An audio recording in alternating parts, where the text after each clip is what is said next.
Good evening, everyone. I said good evening, everyone. Good evening, panelists. Hi, my name is Carla Carter, and I'm the current chair of the Diversity Committee, and I want to welcome you this evening to Bowie Speaks. It's one of a series where we host panel discussions on targeted issues related to our community. Today, we have an amazing panel that is here to discuss tonight's topic, the power of storytelling, Black voices in literature and poetry. Our mission with the Diversity Committee is to foster a climate of mutual respect among different communities in the city of Bowie. And this is one of the many activities that we offer and participate during this year. I would like to, at this time, ask each of our diversity members to stand up and just wave your hand.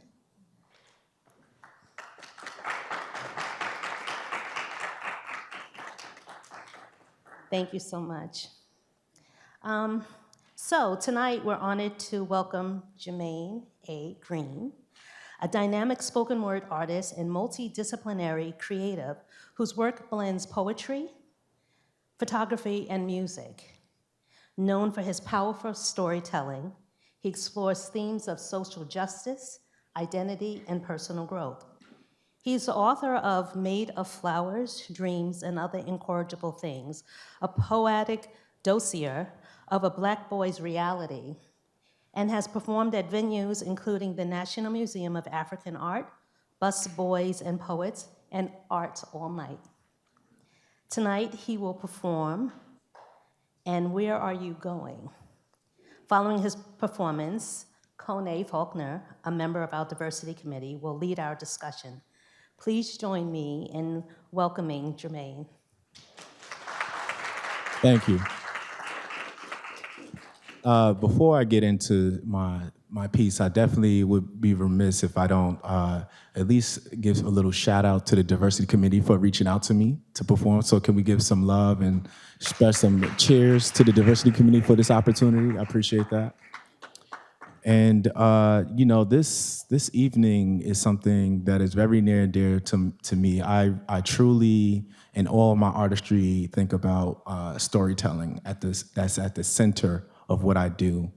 And with that, the piece that I'm going to be sharing with you all is titled "And Where Are You Going?" You know, a lot of my pieces covered Black history or Black life and culture. And so the story that I'm going to be sharing with you is Black history, the Great Migration, and more importantly, my grandmother. This piece I've dedicated for my grandmother, and so I hope you all enjoy.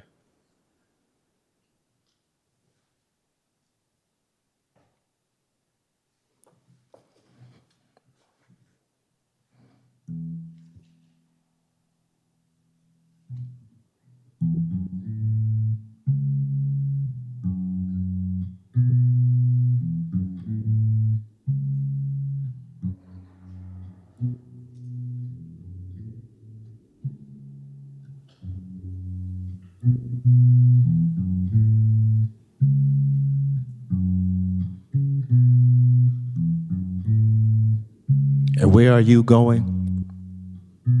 This is the phrase that welcomes me whenever I return home. Like Christmas mornings and home-cooked meals, she can no longer gourmet. The query warms my solar plex.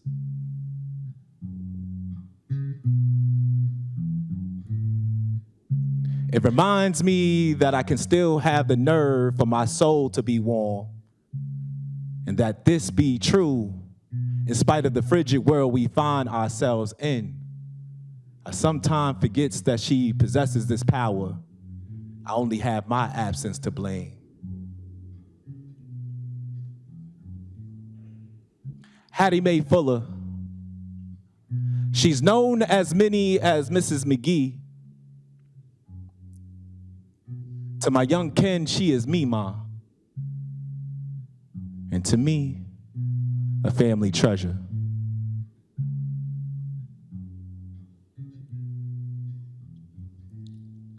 A breathing heirloom of our often neglected royalty that's woven within the fabric of our ancestry. Thank God that her existence be the reminder.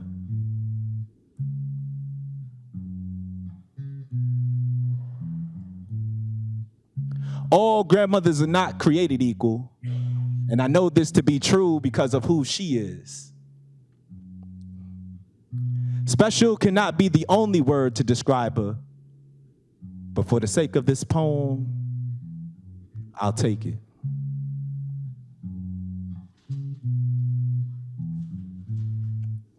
I urge you to not diminish her being due to the ineptitude of the English language, or any other language for that matter. Just know that her joy be infectious.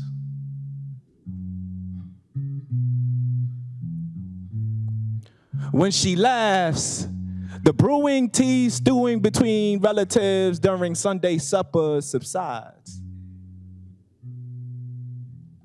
It's like when one's cooling blow soothes the steamy soup for consumption.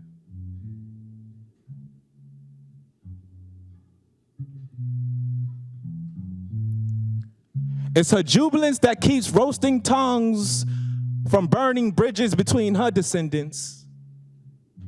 She be the reason why cooler heads always prevails. Always prevails.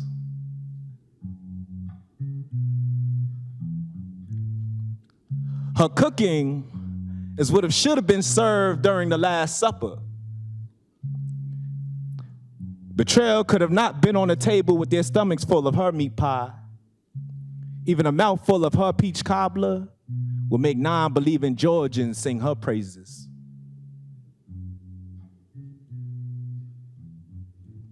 My reply to her question is always the same. But of course, I come to see you. But maybe I should start telling her the truth, that my journey has been venturing towards her wildest dreams for the sake of her legacy and of mine.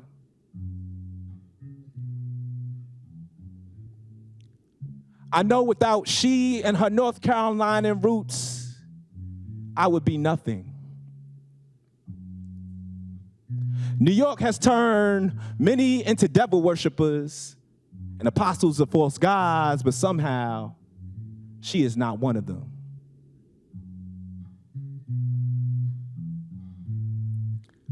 She fled to the rotten tabernacle of the Big Apple at the age of 17, and she never looked back into keeping Jim Crow's company.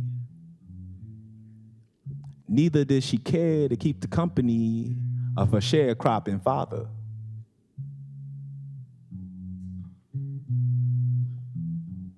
But still, she remains still, steadfast as Jehovah's strongest follower. I shall not always tell her I'm manifesting my destiny the way God would have always wanted it to be.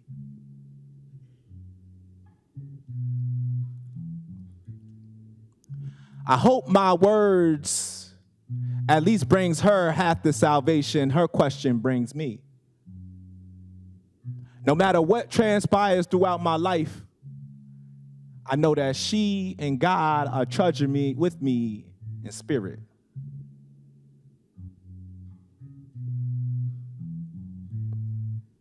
Oh, how a black grandmother's love can ignite her lineage.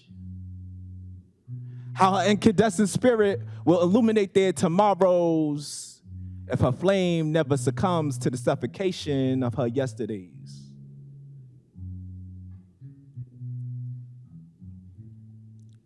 If so, solemnity would be left breathless. But if not, she will blaze a new path for her progenies to follow her to Jerusalem.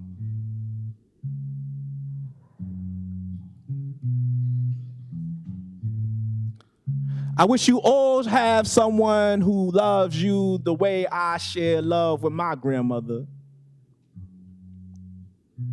I think It's the purest affection I will experience in my lifetime.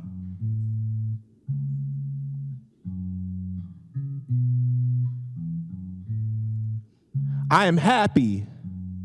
She now knows my destination, and I'm sure her omniscient wisdom has always known that I'm just following her breadcrumbs of communion to eternal paradise.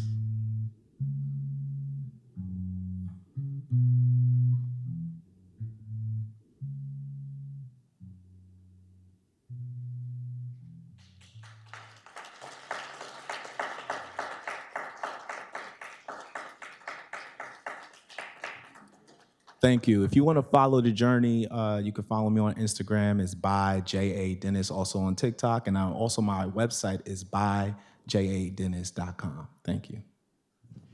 Please, can we get another round?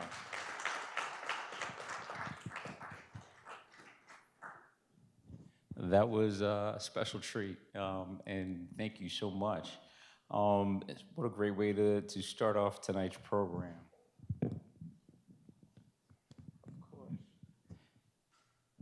There we go. So, good evening, everybody. My name is Kene Faulkner. I'm a member of the Diversity Committee here in Bowie. And thank you all for joining us for tonight's Bowie Speaks. Tonight's panel discussion titled The Power of Storytelling, Black Voices in Literature and Poetry. Storytelling for us all, it's art. It's more than art. It's a record, resistance, memory, and vision. Through literature, poetry, Black voices have preserved history, challenged injustice, celebrated culture, and expanded how we understand identity and community. These works don't just tell stories, they shape how stories are told, who is heard, and what truths endure. Tonight's conversation brings together creators, thinkers, who use words with purpose to illuminate experience, spark dialogue, and inspire connection. Our goal is not only to listen, but to engage. Consider how storytelling influences how we see one another and ourselves. So thank you all for being here tonight to be a part of tonight's conversation. Now let me introduce each panel member and then provide a brief review of our rules of engagement. So we'll start with Dr. Monifa Love. And Monifa Love is a professor of English and dean of library at Bowie State University, as well as creative writer and scholar of African American cultural expression. Her work spans African American literature, theory, film, and society, bringing deep insight into how Black storytelling shapes culture and meaning. Ms. Love.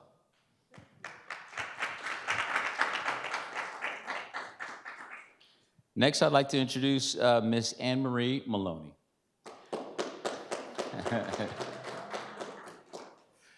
A fan. Ms. Maloney is an English teacher at Samuel Ogle and an award-winning poet whose work highlights the power of language, voice, and personal expression. She brings both classroom and creative perspectives on how poetry can inspire and empower learners and communities. Ms. Maloney. And then we have Mr. Eduardo Jackson, preferred to be referred to as Ed. Ed is an award-winning poet and author known for compelling performance-driven work that connects history, identity, and lived experience. His writing and public readings engage audiences with storytelling that's both reflective and societal resonating. Ed.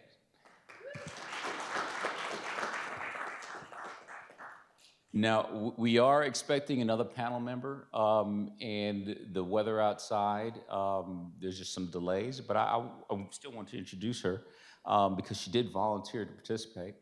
Blessing Chan, who we expect to come in shortly, is a Bowie High School student, youth panelist who represents the next generation of storytellers and readers.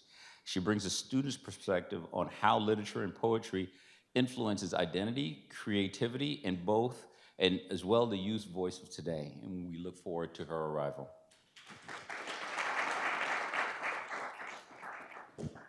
So for the ground rules, because we have a limited time here, Tonight, we have several questions for our panelists to answer. To ensure that we have time to address designated expected audience question, initially each panel will be given the opportunity to respond to our first two questions for a maximum of 2 minutes each. And then selected panelists will have an opportunity to respond to up to 4 additional questions for no more than the same 2 minutes for each question in the series. Then we will move to the lightning round for our single question, which each panelist will have 30 seconds to answer before we open up the discussion to the audience for questions. All right, hopefully we're all ready. So the first question that we'll go on, again, 2 minutes each for response. And I guess we'll start at the far end here, ma'am. What does the power of storytelling mean to you personally, and how has it shaped your work or your calling? Okay, good evening, everybody. And thank you for being here, and thank you for the invitation. One of the beautiful things about storytelling is that it grounds us. And storytelling takes us to a place from the invisible to be seen. When we tell our stories, it is the place where we start from the spirit, and the spirit meets up with the imagination, and we become the expression of that storytelling. And it's as though spirit recognizes spirit. Because as you were speaking and you're talking about your grandmother and you're paying homage to her, we recognize those stories in our lived experience. And so storytelling is that thing that grounds us for that. So I like to say that storytelling also holds both grief and gold. And what I mean by that, storytelling often comes from a sense of pain and our suffering and what we have endured.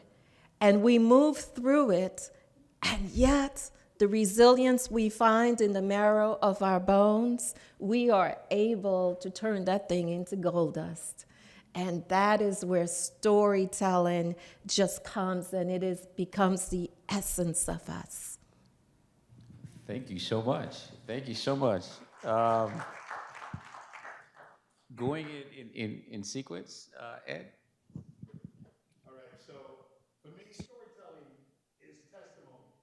I am a retired senior vice president in Big Pharma, but I didn't start that way. I'm from the hood. So I spent a lot of time talking to thousands of people, sharing my story through poem. I'm going to share one with you really quick. It's called I Know That's God. When the rain comes down and I don't get wet, when the heat is rising, but I don't make the sweat, I know that's God. When my poems are written and my words lift my spirit, when it's like someone's speaking through me and I'm just blessed to hear it, I know that's God. When my money is funny and my bills are still paid, when my fortune is forsaken, but I still have it made. When my family is fed, even though I couldn't provide. When my car gets me home, even though I couldn't see outside.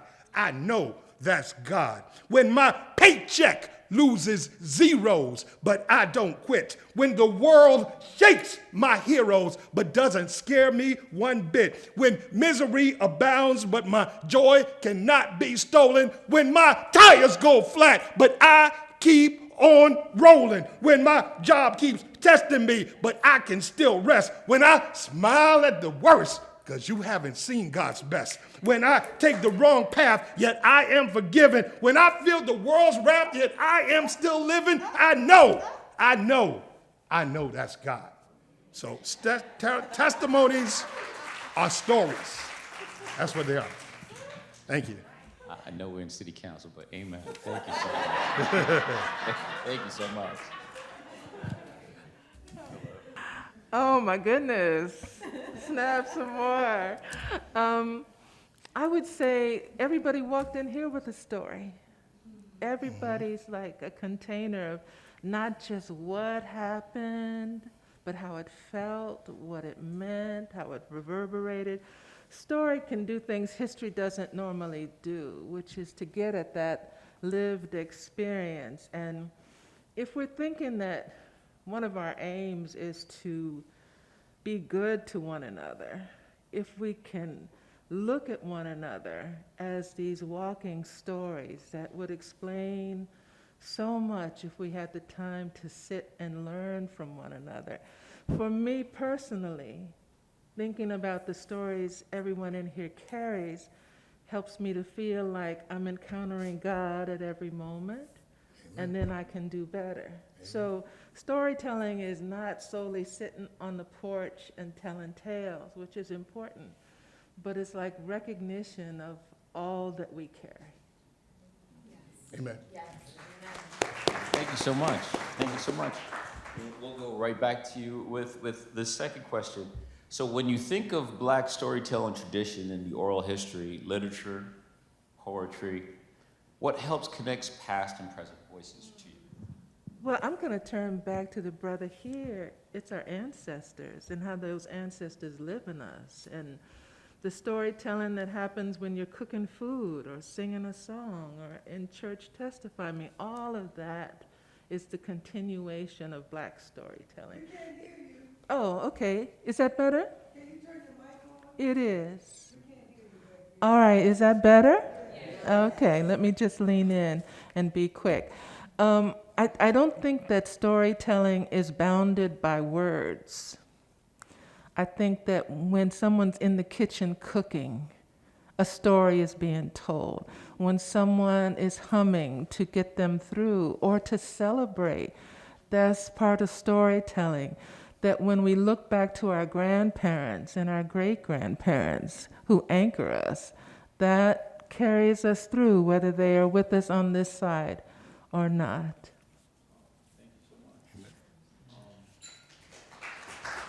So when I think of the past when it comes to storytelling, the first thing I think of is Langston Hughes. Love Langston Hughes so much. One of our twin sons is named for him, the young man there in the red. That's Langston Miles Jackson. So Langston Hughes, 2 poems, Mother to Son, which we all know has the line, life ain't been no crystal stair, and then I Too Sing America.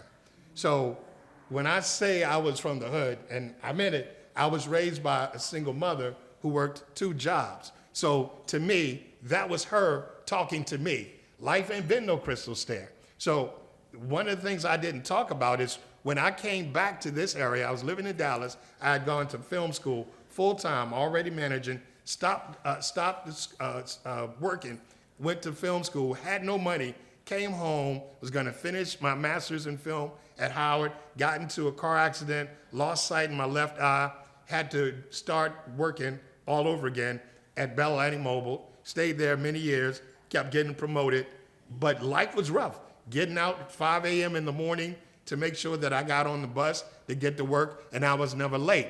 And I was never late because of the sacrifices of my mom, the 2 jobs that she had to work. And then when I think of I Too Sing America, I think about what we do in this country. I think about people like my wife's father. My wife's an Army brat. Her father is a retired colonel who fought 2 tours of duty in Vietnam. We are America too. And in this administration, and I don't want to get too political, but when you hear people that try to suggest that we're not, you tell them, you too sing America.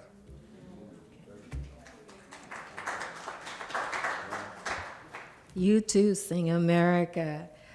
Ryan Coogler. Woo! So I think of Mr. Ryan Coogler, the director, of course, of the hit film Sinners, and everything that he has done. And what I appreciate from past to present is the generations and what they have done to evolve the storytelling. When we take a look at poetry, and one of the things I should mention is that I coach young people. My group is called Poetic Voices, and my mentor is here, Mr. Reggie Kabiko, poet extraordinaire. Thank you for coming. We coach young people to carry the message forward, to carry the identity forward. We coach young people to find their voice. When we take a look at what happens around grandmother's table or mommy's table at Thanksgiving. You can't put that in a textbook. Storytelling comes up when everybody's in the kitchen and we're laughing and we're just cooking. And I'm the one that doesn't cook so good. I'm the one, so I always have to leave that to my brothers, to my sister rather, my older sister. And I think about it taking us all the way, and I have to shout out Howard University. I'm Bison now, HU, you know. And falling in love with storytelling was the first time on Howard's campus that I encountered like Zora Neale Hurston. First time Toni Morrison. First time James Baldwin and Maya and all of the greats and the canons that we know. And I'm like, my God, there are people who carry these messages and these stories forward. And I'm just like, why isn't the world talking about it? Why isn't it presented in our school system?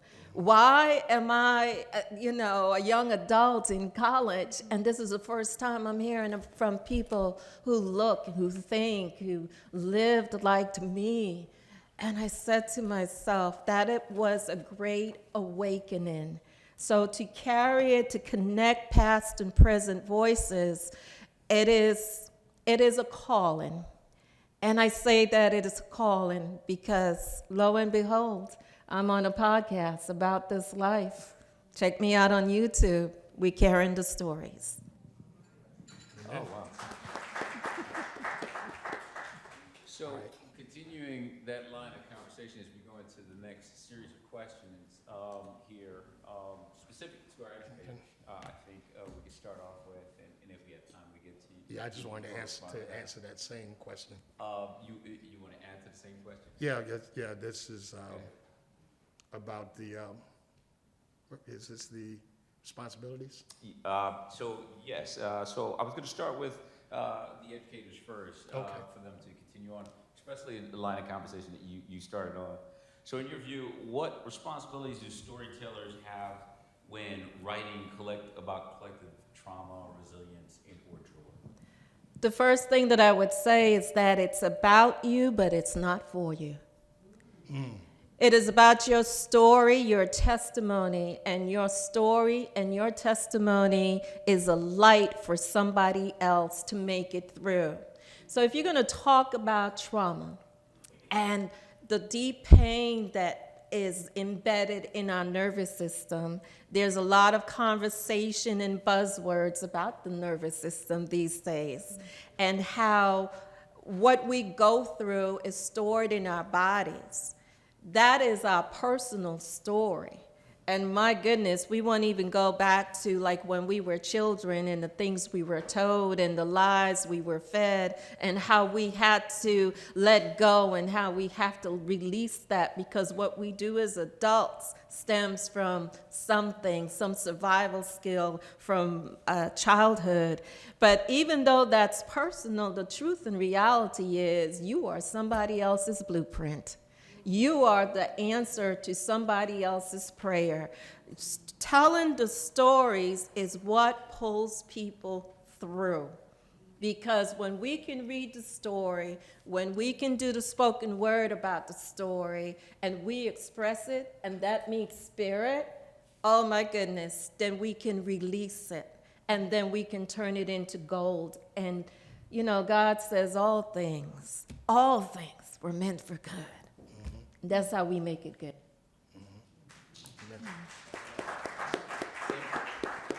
I'm not, for me, it's more complicated. Working with young people who have experienced a great deal of trauma, I've noticed in the classroom that sometimes telling the stories re-traumatizes others in the room. And so part of working in creative writing or any opportunity where young people are speaking their experience, trying to balance out what it means to allow space for the story to be told, but not to dwell in trauma mind. So I'm still struggling with balancing that out because I do know that people need space to tell their truth. And yet, I believe sometimes we get too centered around trauma and less about healing. So my concern is to create circumstances that not only voice what has happened, but provide some kind of turn in energy, some shift in the atmosphere, so that that story can be converted into a healing moment that's not just from expression, but because we change it. Still respect what has gone on, but don't leave the person still holding the pain and the suffering. And so, thank you so much. And so I know Ed was chomping at a bit to respond to that one, but I'm going to challenge you, Ed. And if you can incorporate a response to the same question as well, but could you also engage on how could storytelling be used as a tool to improve empathy, cultural understanding across generation literacy? I think what people have to understand is our poetry, our storytelling doesn't just have to be traumatic. When I used to do spoken word, I'd come in there, I know who the angry poet was, I know who the happy poet was, I know who was going to talk about divorce, I know who was going to talk about marriage, I know who was going to talk about, I write about all those things. And truthfully, we all at some point in time, well, hopefully not divorce, don't, unless you got some on your mind. Hopefully we're able to talk about all of those, but we are conditioned to believe so much that we need to just talk about trauma. And that is a challenge. I had the opportunity when I was at Hampton University. Hampton people, raise your hands. Raise your hand, Hampton people. Is it more than Howard people in here? Okay. When I was at Hampton University to meet with Gwendolyn Brooks, I was an English major there, that's my degree. And I wrote this poem, it's called Black Pride. We've got to be proud in our experiences because whatever's challenging, we get through it. Whatever is challenging, God has said that if we go through those challenges, take it ever as joy because something good is on the other side. Really quickly, Black Pride. I've seen all the riots. I've even led a few. I've had famous people ask me what to do.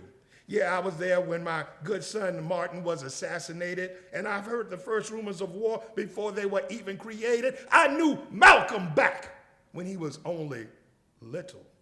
And you ask, who am I? That's such an easy riddle. I was here before your time, and I will be here after, no matter how much pain, humiliation, sorrow, or laughter. Some of you have met me, and some of you have not. A few of you knew me quite well, and then you quickly forgot. But if you haven't met me, then it really is a shame. For every mother's black child should truly know my name. I am Black Pride. Does that amaze you? Did you think my work was over? Do you feel my job is through? Yeah, I was there when the blood ran, making the dirt so much wetter. But listen, people, if we get together, it can get so much better. Thank you. Ms. Malloy, if you could engage on that same question, how could storytelling be used as a tool to improve literacy, as well as empathy and cultural understanding across generations? Let me answer the question this way.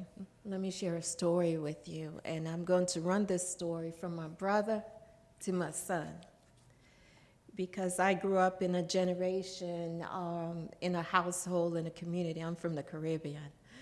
And when we think about the LGBTQ community, it was always hush, hush.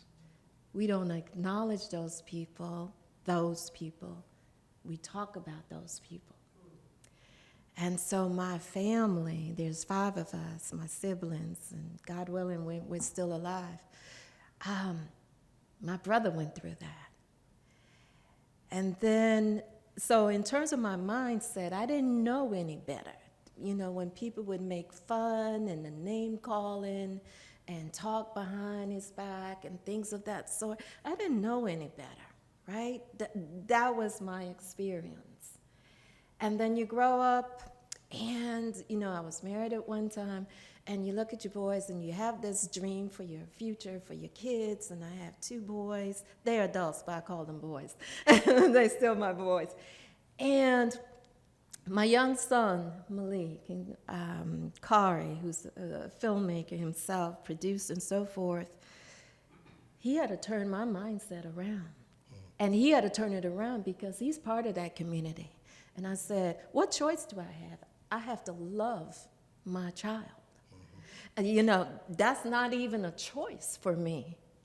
And so when you talk about improving the empathy, I went from growing up in that environment to someone as, don't come for my son, and don't come for people who are in that community. And I still have trouble with pronouns and all of that, and he's educated me.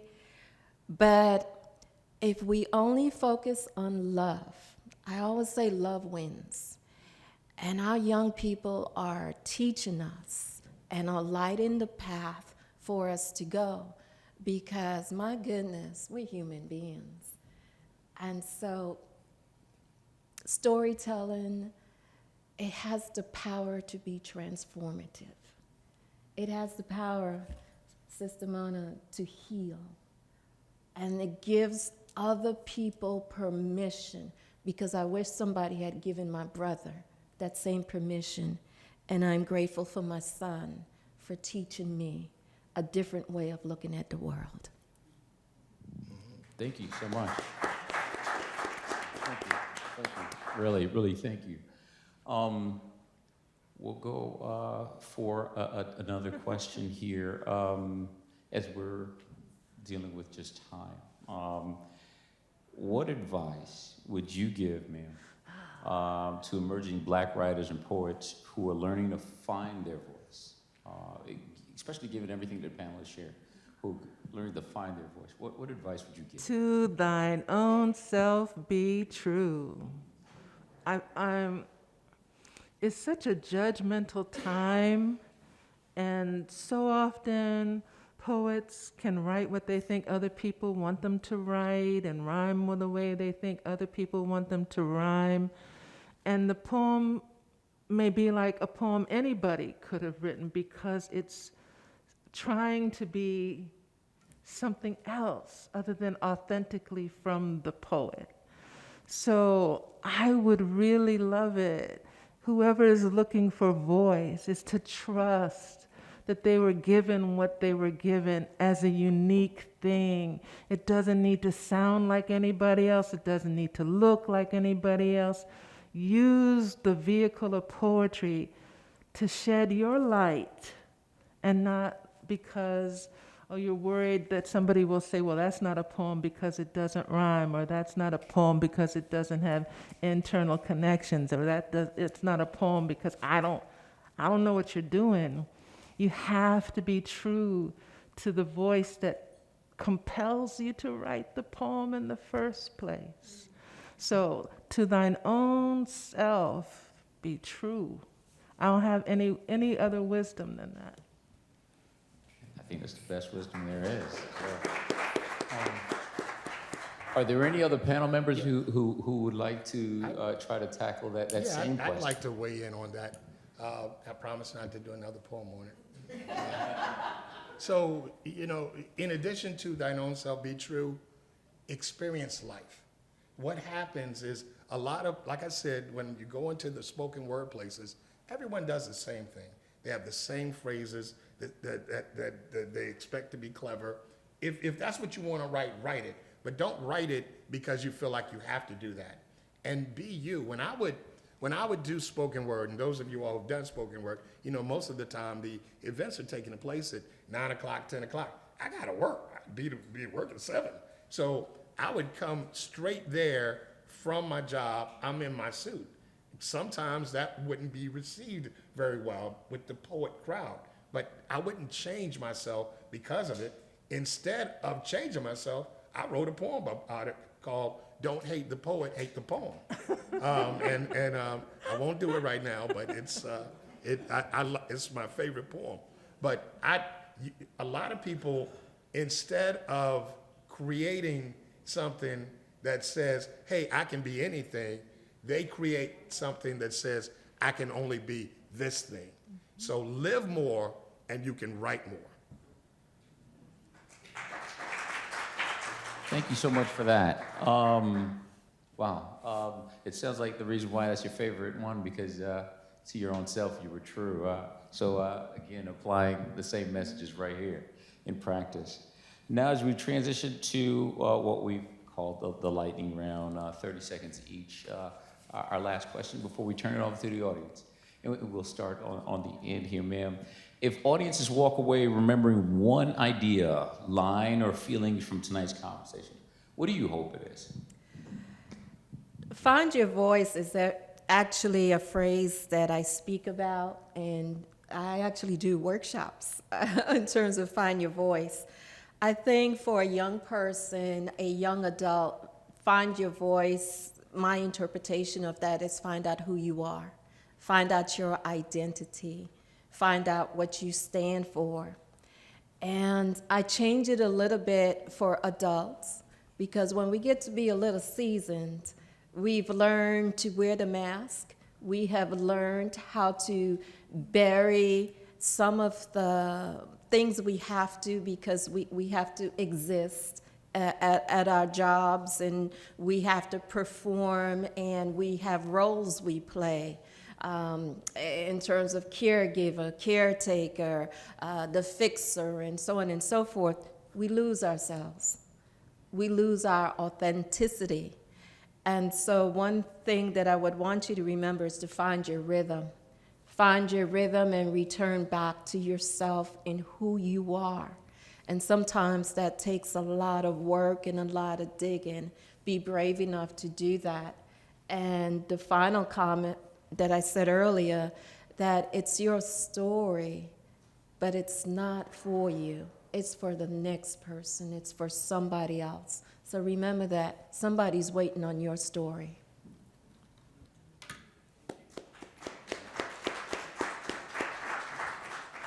So I would say lottery ticket.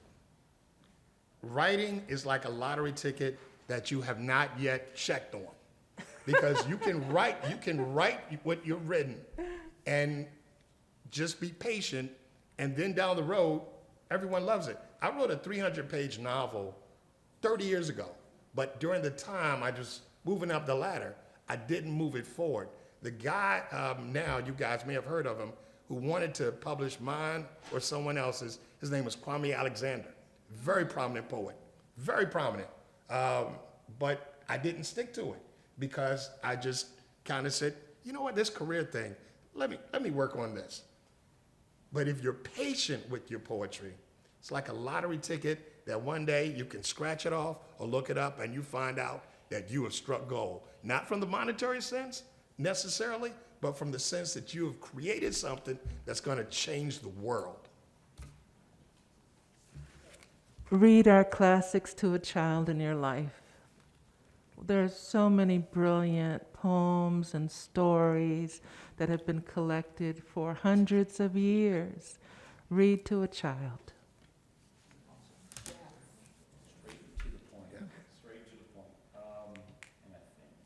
Here we go. Straight and to the point. And again, a hand for our panelists for going through these questions. So I think that everybody in the audience can easily see that we've basically been rushing them through each one of these responses, as well as I'm sure that they all have poetry that they'd love to share with us. An hour is just not enough. But we wanted to make sure we had this opportunity to engage the audience.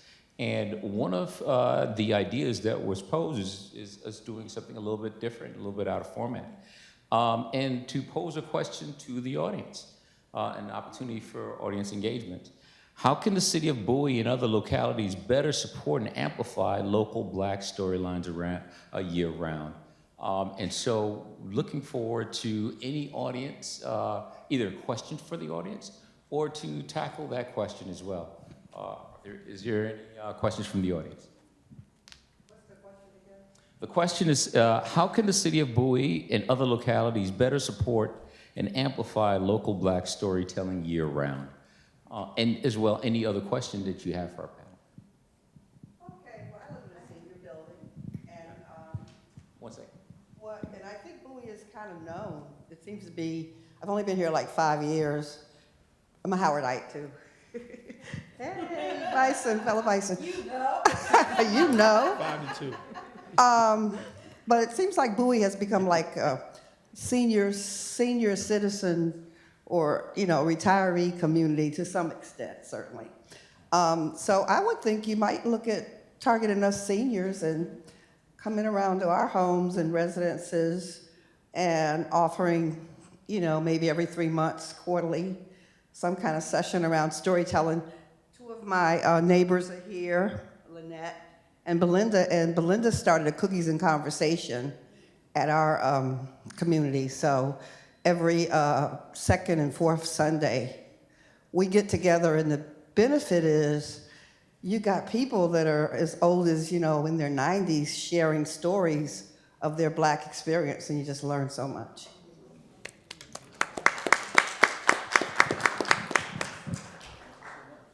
Thank you. I'd like to add on to that as well.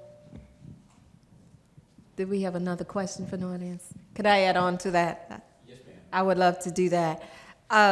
When I take a look, and we've leaned a little bit towards poetry a lot this evening. Let's not forget literature in the canon, because we appreciate that too. But in terms of request workshops, I'm leading a workshop in March 12th, invited by the city of Bowie at Old Bowie Community Center, Old Town Bowie.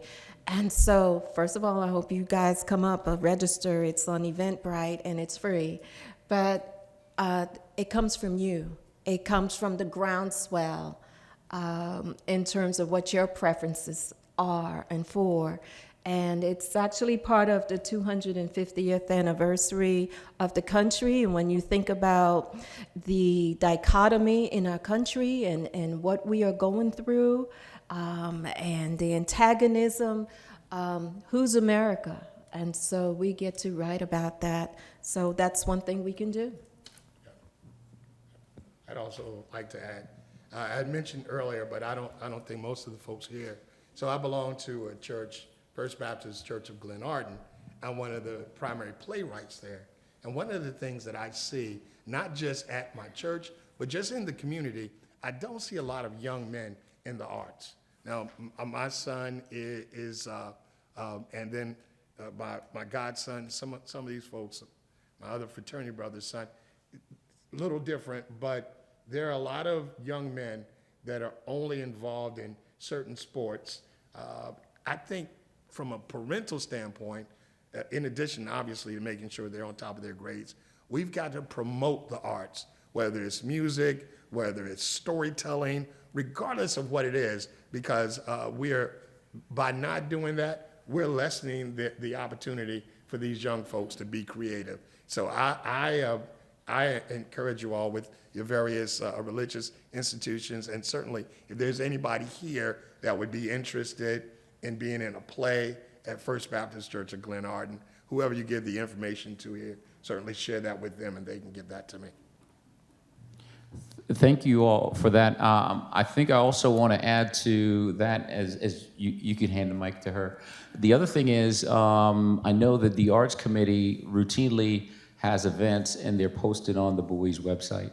And so I'm hoping that you all are checking that, because I can admit that at one point I was not aware that was there, and I was guilty of that. And there are a number of other things that go on here in the city, so I'm hoping you all are using that resource. Ma'am, your question? I'm new to Bowie, well, a couple of years. So I don't know if you already have this, and I'm about to suggest, as you were talking about promoting storytelling, poetry, and the arts, I was just wondering, what about a contest or something for young folks or different age categories, I don't know what you're going to do, age categories, to promote storytelling or poetry. So have a contest with some kind of, I don't know, prize. I don't know if you have money, I don't know, or something that would encourage people to participate and come out. And it could be in the summer or something like that. Do something to have a period of time to promote it, so and some buzz to get people, I'd say young folks, interested and to come out. Well, I mean, I think we put you in there as a plant. So if you can hand the mic over to Ms. Alvita there, we do have one that Ms. Alvita will probably talk about. Yes, the city of Bowie does have a Martin Luther King Jr. Arts Contest, and in that contest, which we hold every year to celebrate the life and legacy of Dr. King, the applications usually go out sometime in November. They're due, or in the fall, I'll say that probably September or October, something like that. But they are due usually the 1st of December, and then the program is in January. Students are invited to show how they remember Dr. King through a variety of means. So that can be in spoken word, that can be in song, in poetry, in storytelling. And many of the students have done that. Now, for the very little ones, they do a coloring, K through 2, but the older ones engage in dance, poetry, music, to talk about what Dr. King means to them. Also, the city of Bowie has an application open right now for a poet laureate. And the application just opened. I believe it goes, Alyssa, is that to March 2nd? March 2nd. So that application is open now. So if you know anyone who is interested and would like to be the poet laureate for the city of Bowie, we encourage them to apply because that is also open. And is there anything else, Alyssa? Yeah. What was your question? What does the poet laureate have to do? So we'll share more information towards the end of the program in a few, but I will just encourage everyone to check out the website or to contact me directly, or use community@cityofbowie email. So we have lots of things going on in the Arts Committee.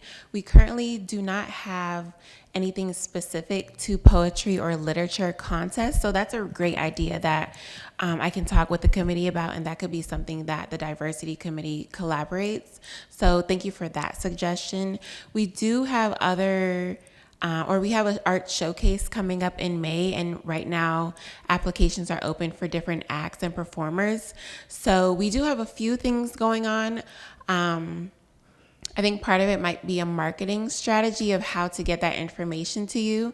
So we do have a feedback form, so definitely share how you prefer to get your information. But right now we do use Eventbrite, email blast, so please add your email. And I don't mind giving a few phone calls. So if you want me to give you a call to share a few upcoming events, please just let me know as well. So I'm glad to hear that everyone is interested and that there is a love and need for the art here in Bowie. So we're definitely working on making sure we have more programming around that. And so that's Ms. Alyssa Thank you, Jarrett, Alyssa. our liaison. And as well, if everybody who came in, one of the things for sign up was to ensure we have your contact information.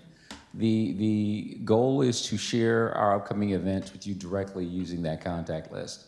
And as well, everybody who has one of these badges are part of the committee. So after this, in the hallway, all those ideas, that's the reason for the questions, that's the reason for the conversation. We'd love for you to approach us with some of those ideas for other things for us to work on and potentially develop in the future. Did I see another hand over here? You got another hand? To the panelists, do you have a strategy or a creative process that you use as you develop your stories or meet the moments in your stories that you can share that others might be able to utilize? Well, for me, I just start writing. A lot of people stop their progress. They block their blessings by thinking that everything needs to be in place. Certainly, when I'm writing plays, I list who the characters are, but prior to that, I just start writing what I think the treatment's gonna be, what the script is going to look like, and then I just go from there. But what I also try to do is go back and look at what I've written, because a lot of people, when they make errors, it's continuity errors. And once you get way down the line, if you've had a continuity error, you end up having to write the whole thing all over again. So don't stop when you get started, but still check everything. Okay, I'd like to offer some suggestions. It depends on the genre that generates it. Because if you're writing a story, my process is I will begin with the conflict. There's usually a dilemma or something that creates tension. And once I understand what that tension is, then I'm going to build the characters and everything around it as well. And I teach middle school English, and so helping students to work through that process. When it comes to poetry, I often hear a line in a song, or I hear a line from somebody else's work. And I said, that resonates with me, like my spirit, woke up when I heard that particular line, and I will take that line and I will expand on it, and it will take me to a place in terms of imagination. So that's really the process. It's organic with poetry. Poetry comes from the heart, whereas storytelling comes from more up here in the mind. Thank you very much, Ms. Maloney. I think we've got time for one more question. Could I add one thing, please? Yes, Doctor. It doesn't matter if you have a half an hour, 2 hours, or a day. What matters is consistency. So if you pick a half an hour every day, you will make incredible progress versus waiting for that time when your schedule allows you to sit down and really be with your work. It could be months before you get that time, but you can do so much training yourself to want to write. Like after you do it for a couple of weeks, you'll miss not doing it in that half an hour. So no time is too small if it's consistent time. Good point. It's a good point. All right. Good evening. Appreciate all of you all coming out tonight. You all definitely made a great contribution this evening. My question is, we have a lot of challenges in today's world, like particularly in academia, so maybe the young director from Bowie State might be able to answer this question as well as the other panelists. So much of creative arts is being lost in the narrative of, we live in the AI age. When I went to school, science, engineering, as they call it, STEM, yeah. All of that has been focused on in academia as opposed to the creative process. How do you all feel we should address more development of creative writers, and not only just in our community, but in general? Thank you. The tide is turning because many people in STEM are finding that they need people to write narratives, to make the science human. So I'm very optimistic that we're drawing closer to understanding that we need science and science and technology needs creativity. So I think the tide is turning. Despite AI, you still need what only human beings can do still. So You mentioned AI, and I want to say something to the aspect of parents and the expectation of parents. Because as parents, we want our child to go out and get a job. Who's going to support you? And when you say, oh, you're going to write poetry, you're going to tell stories. And One of the things that I guess it started with Gen X, so the millennials, I lost count where we are now, Gen Z. They have changed the way the workforce operates. And the revolution in the workforce that's no longer strictly 9 to 5, you sitting in a cubicle in an office, the way they move in and out of spaces and the way they come up with all of these ideas and how to do that, that is what the change in tide is generating, that I don't have to choose. I can choose science and I can do that over there, but okay, I can go over here and write too. And so to help our parents understand it is okay to let your young person embrace all of who they were meant to be. That yes, they can be a doctor, because that's what you want for them, but at some point, you've got to allow them to become themselves and to explore themselves, and they can do it. They can do it. Yeah, AI, I've taken classes in AI. AI has what you call hallucinations, which is an error, and that's very frequent. AI is never going to replace all your creativity, but AI is very necessary to learn. So I see it the same way that I saw cellular phones. I was one of the first people, telling my age now, since I was working for Bell Atlantic Mobile, to have a portable cell phone in the country. And at that point in time, as I was moving up the ladder, I remember telling the person who was the head of Bell Atlantic, which would ultimately become Verizon, that at one point in time, there won't be a need for home phones. Everyone will use a cell phone. He said, no, that's not gonna happen. Everybody's using a cell phone now. But the creativity that I use as a customer service rep or as a director or whatever, that creativity was still there. That never leaves us, but we still have to be able to connect with the technology in order to be successful. Again, thank you all for being here. Please, thank you, panelists, for being here. This conversation on creativity is very timely, and again, thank you. Before you all leave, I want to ask a few favors. First, I want you to take a moment to quickly go through an evaluation for tonight's evening's event. A QR code should be popping up here shortly. Secondly, we'd love for you to continue the conversation by joining us in the lobby for refreshments. If you haven't already done so, as we talked about, please share your contact information so that we can reach out to you and let you know what we have coming up here in the future.